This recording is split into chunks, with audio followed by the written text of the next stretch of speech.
About 50 years ago, an astronaut returning from the moon experienced things that he could not find a scientific explanation for. So with some colleagues, he launched a new science focused on the mind and how it works in the body and across space and time. It's the field of Noetics, where the tools of modern science are used to help us understand how what we think and feel affects us and the world around us.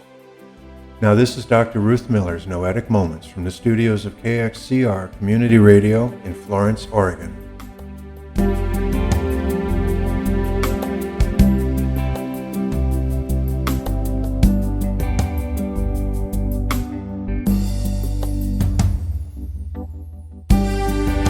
Well, hello. Welcome to Noetic Moments, where we explore the field of research that discovers what consciousness is, what it does, how it works, and how our lives could be very different if we understood it better. I'm Ruth Miller, your host, and through this series of programs, I'm sharing some of the history, explaining some of the ideas and experiments, and introducing some of the people whose work has defined this field of research. I'll also answer the questions that you send to my email address, ruth@noeticmoments.org, and explore some news items. In this series, we've been exploring the many evolving models of consciousness, the history of research around what the mind is and how it works. If you're curious and you haven't heard some of the previous shows, you can catch up on them on the archives on KXCR.net and on our website, www.noeticmoments.org. And if you did catch any of our earlier shows, you may remember that we generally have two ways of thinking about consciousness in our world. In medicine and psychology, consciousness is being awake, aware, and knowing what's going on around us, as we often see with paramedics trying to see if someone is really conscious. In the field of noetics, as it has emerged over the past 100 years, consciousness is broader, though. It's the processes and the products of the mind, both in our awareness and outside of it. It's the profound human experiences that go beyond just being aware. And ultimately, consciousness appears to be what connects us all. Now, so far on the show, I've talked about Sigmund Freud, who opened the door to understanding the processes of minds in the early 1900s, and Carl Jung's ideas on how our own individual consciousness must be understood within the framework of what he called the collective consciousness, or the collective unconscious. I introduced Charles Tart's ideas of the states of consciousness, each with its own set of physiological, emotional, and mental characteristics. And then we met Julian Jaynes, who related consciousness to the separation of right and left hemispheres of our brain. Last week, I introduced some of the field models of the mind that have been developed and looked at some of the ways that that has been interpreted over the years. Today, we're exploring the model of consciousness proposed by David Bohm, one of the mid-20th century's most influential quantum physicists, who you can learn about in the film Infinite Potential, which is based on Bohm's life and studies and is based on a biography by F. David Peat. Now, Bohm developed a mathematical and physical theory that described the universe and our experience as the implicate and explicate order. In his book, Wholeness and the Implicate Order, which was published in 1980, he proposed that underlying our physical appearances, which he called the explicate order, there is a deeper, hidden implicate order. In some ways, this could be considered a parallel of Plato's ideals and forms. Bohm proposed that the implicate order is a field consisting of an infinite number of fluctuating pilot waves, the overlapping of which generates what appear to us as particles which, together, constitute our material world, or the explicate order. He said, quote, "Instead of supposing that matter and its movement are fundamental, while enfoldment and unfoldment are explained as a particular case of this, We are saying that the implicate order will have to contain within itself all possible features of the explicate order as potentialities, along with the principles determining which of these features will become actual. To understand this, you might consider that if you're in a room, there are light waves filling the room. Okay, and the waves that are bouncing around in each area of the room enfold information about all the objects in the whole room. This information about the furniture and the objects, the explicate order, is stored in implicate form in the movement of the light waves in the room. That's not a precise description of how it works, but it kind of gives you a sense. Now, Bohm extended this idea into our thinking and into how the mind works, especially the role of thought as it relates to attention, motivation, and conflict in individuals and in society as a whole. Because of his interest in this idea, he ended up collaborating with Stanford University's neuroscientist Karl Pribram in the early development of Pribram's holonomic model of the functioning of the brain, which is a theory that the brain operates in a manner that's similar to a hologram. That is, all the parts are functioning as a whole, and you can't separate any one part from any other part. And this is in accordance with quantum mathematical principles in the characteristics of wave patterns. Bohm also worked with an East Indian philosopher and teacher, Jiddu Krishnamurti, known commonly as J. Krishnamurti, from the 1961 to the late 1980s. Over a series of dialogues that they recorded, the two of them continued to develop what the ideas about thought that David was bringing from Western science related to Krishnamurti's understanding of the sciences of the Vedas and the yogis. Most of those dialogues are currently on YouTube and on the David Bohm Society website. And some of them were transcribed and edited into the book Thought as a System. In that book, Bohm's idea is that thought is an interconnected network of concepts, ideas, and assumptions that pass seamlessly between individuals and throughout society. This means if there is a fault in the functioning of thought, it must affect the entire network. If there's any problem anywhere, it's going to affect the whole. As a result, he tried to help people understand that the thought that is brought to bear to resolve any given problem is susceptible to the same flaw or fault that created the problem that it is trying to solve. He said, I'm saying the reason we don't see the source of our problems is that the means by which we try to solve them are the source. This parallels Einstein's oft-repeated quote that we cannot solve the problem at the level at which it was created. Bohm stated that thought proceeds, we observe it, we consider it as merely reporting objectively. But in fact, he saw, our thought is often coloring and distorting our perceptions in unexpected ways. He described thought as the past carried forward into the present, an instantaneous display of memory, superimposing images onto the active, living present, and providing the whole spectrum of emotions as we typically experience them. Now, Bohm suggests that body, emotion, intellect, reflex, and our material artifacts must be understood as one unbroken field of mutually informing thought. What the body is experiencing, the emotions are experiencing, the intellect is experiencing, all of them are reinforcing each other in one unbroken process or field. All of these components interpenetrate one another, he said, to such an extent that they must be considered as a single system.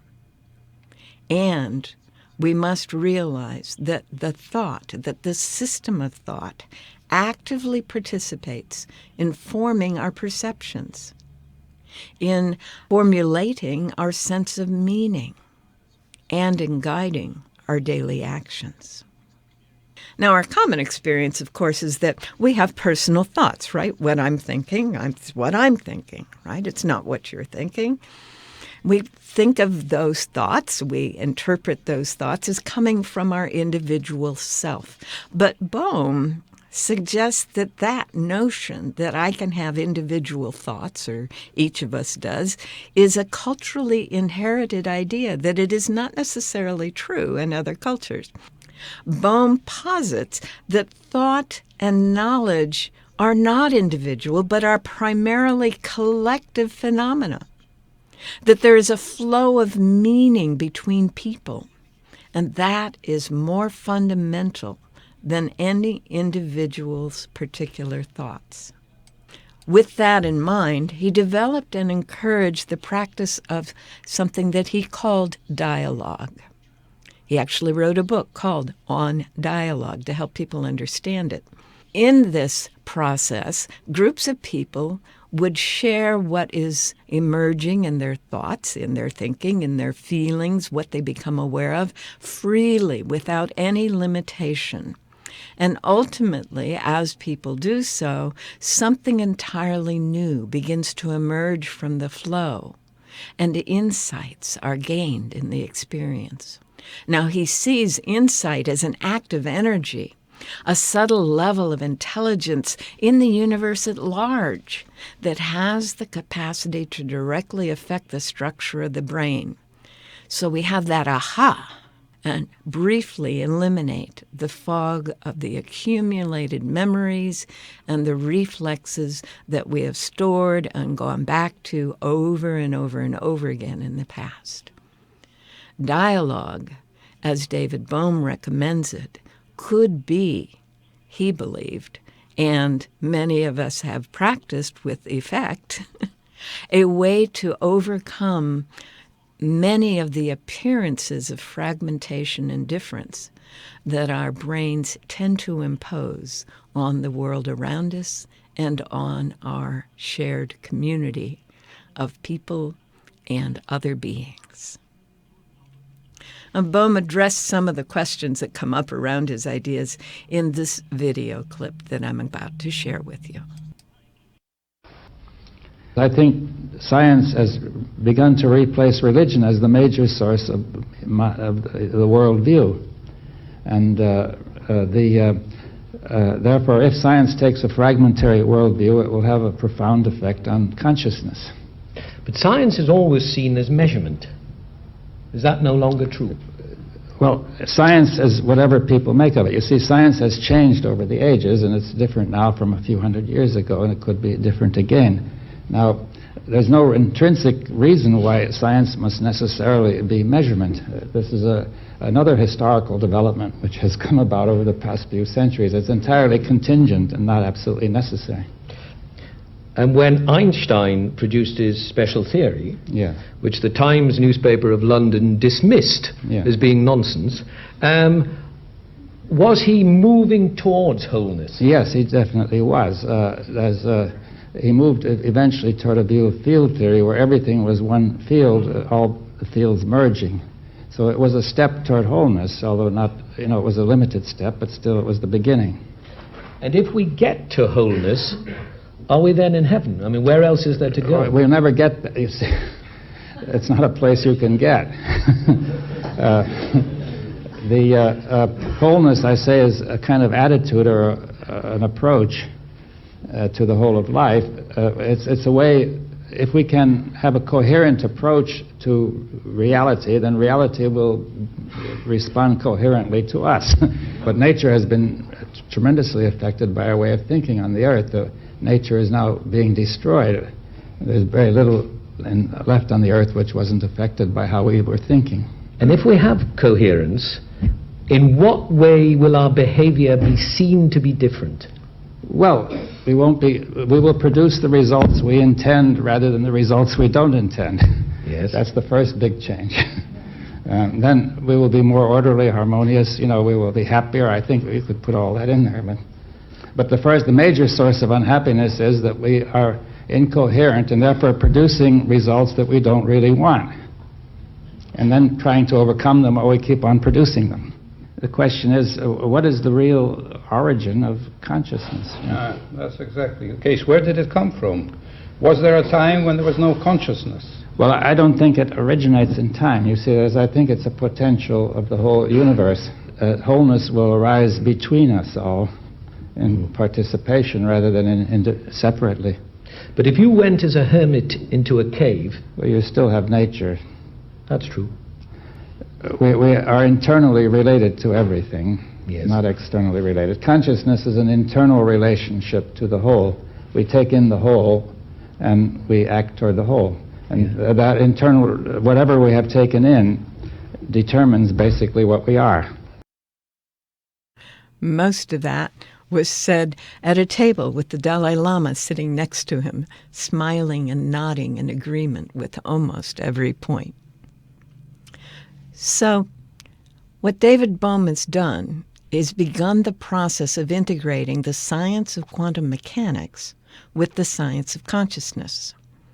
He's taken the notion that there is a unified field that can be measured and observed in quantum mechanics and said that it contains or it is composed of the same stuff that we call consciousness. His work inspired many experiments and other models, which we'll be exploring further as we continue this series. It's time to talk about books.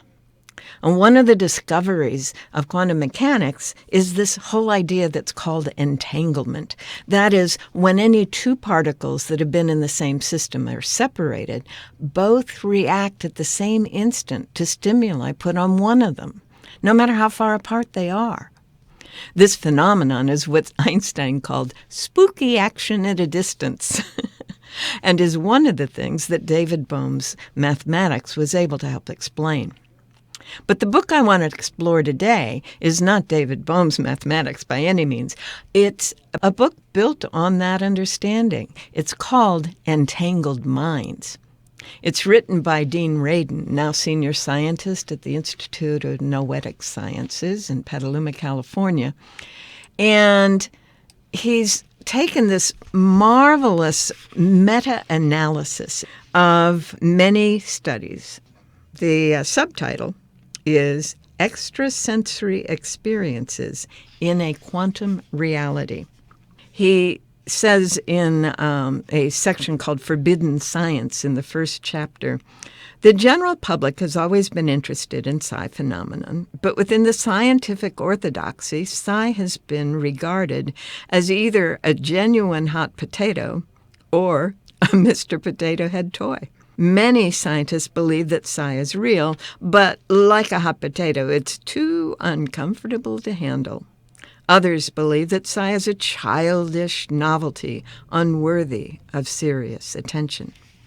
And then he proceeds to talk for over 300 pages on the various scientific experiments that have been done and what they demonstrate about how it is that minds appear to conform to the phenomenon called entanglement. He lays out not only scientific experiments, but a bunch of anecdotal evidence, and then the experiments that support it. Now, Dean Rayden first got officially recognized in this world when he was involved in something called the Global Consciousness Project, which some of you may have heard of already. It became famous after 9/11. But it was already pretty well established and doing some pretty amazing things in the 90s. And then something happened, and it was Princess Di's passing. And the whole world seemed to be focused on one thing. And their small network of personal computers that had been randomly generating, pluses and minuses, zeros and ones, suddenly weren't random. They were in some kind of a pattern. So they got some more funding, and they put these random number generators out into many, many parts of the world. and proceeded to start to track what happened when there were major world events. By the time 9/11 of 2001 came along, there was kind of a standard range of the ways that the pattern would move away from randomness. On the morning of 9/11, between 9 and 10 a.m. East Coast time, that range was exceeded totally. They went off the charts. They later were able to generate an output that included the peak of this incredible spike in non-randomness on these computers. The whole world had entered some kind of state of consciousness that had affected these computers in a huge way. Well, this, of course, spiked all kinds of interest, and it totally relates. We've been talking about here on this show that there is a collective consciousness of humanity. There is some kind of electromagnetic field that is affected by what we are thinking and feeling, and maybe affecting the way we are thinking and feeling. David Bohm would say so. So Dean's book, Entangled Minds, Extrasensory Experiences in a Quantum Reality, explains that experiment and its results and goes on to talk about many other things. On the very last page of the text of the book, he says, "History shows that as the scientific frontiers continue to expand, the supernatural evolves into paranormal and then into normal. During the transitional periods, there is much gnashing of teeth, but with determination and courage, progress is relentless." Entangled Minds by Dean Rayden. Over the weeks to come, we'll take a look at other books. There's a lot of them written on aspects of the science, and we'll try to keep up with some new titles as they come out. If you know of a book or video you'd like me to address, send an email to me at ruth@noeticmoments.org, and I'll be glad to take a look at it and maybe even get to talk about it here on this show.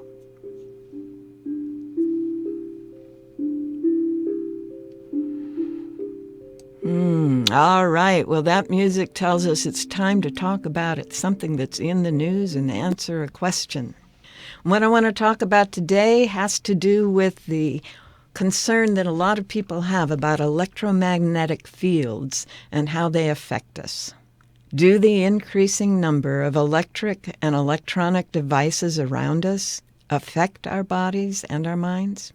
There's certainly a lot of folks talking about how they or someone they know have been affected by the electromagnetic fields, EM fields for short, surrounding cell phones and cell towers, radar installations, high-voltage transformers, and the like. But the science is not clear on this. It turns out that the many studies out there are measuring different kinds of radiation, different kinds of fields, different intensities of the fields, and even different lengths of exposure. So it's very hard to draw any useful conclusions based on any of the studies. I did find, however, a few meta-analyses when I was doing my search for the show, in which a group of researchers reviewed bunches of articles and tabulated the results to see if any conclusions could be drawn. And it turns out that they found there are both harmful and beneficial effects, depending on the type, the power, and the duration of the exposure. The negative effects appear to be more about the ways that certain chemicals bond or don't bond in the presence of these fields, and how that affects their activity in the brain and the body. Several studies highlight neurotransmitters, the chemicals that facilitate and regulate brain activity, and found that most of them were negatively affected by the presence of EM fields, the ions in the chemicals not bonding appropriately, which led to the chemical not doing its job. A few studies focused on prenatal development in animals, and they found that high-intensity EM field exposure can lead to the death of some cells and the inhibition of the differentiation of the neural stem cells.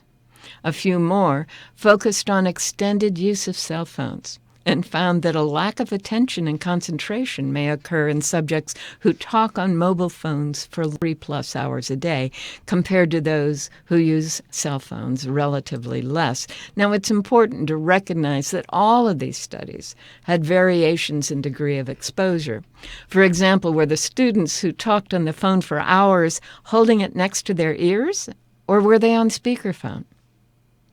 Oh, and by the way, the beneficial effects were increases in vitality and cohesive cell activity in the presence of low-level, low-power EM fields. And this suggests that the Earth's background radiation and the background magnetic field is, in fact, an important contributor to our overall well-being.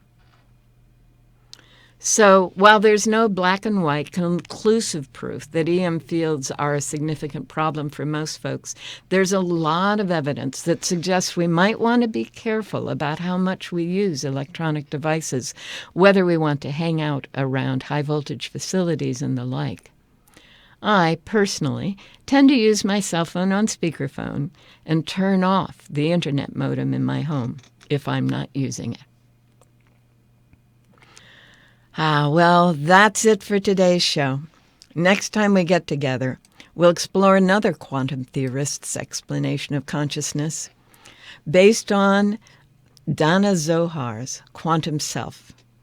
I think you'll find it fascinating. I know I did when I first discovered it. Okay, well, we're out of time for today. But remember, you can continue the exploration on our website, noeticmoments.org, where there's a list of the titles and other resources we refer to on the show, along with archived past shows, and where you can send me your comments and questions, which I really will do my best to get answered the next time we're on the air. For now, thanks for joining me here on Noetic Moments at KXCR Community Radio, 90.7 FM in Florence, Oregon.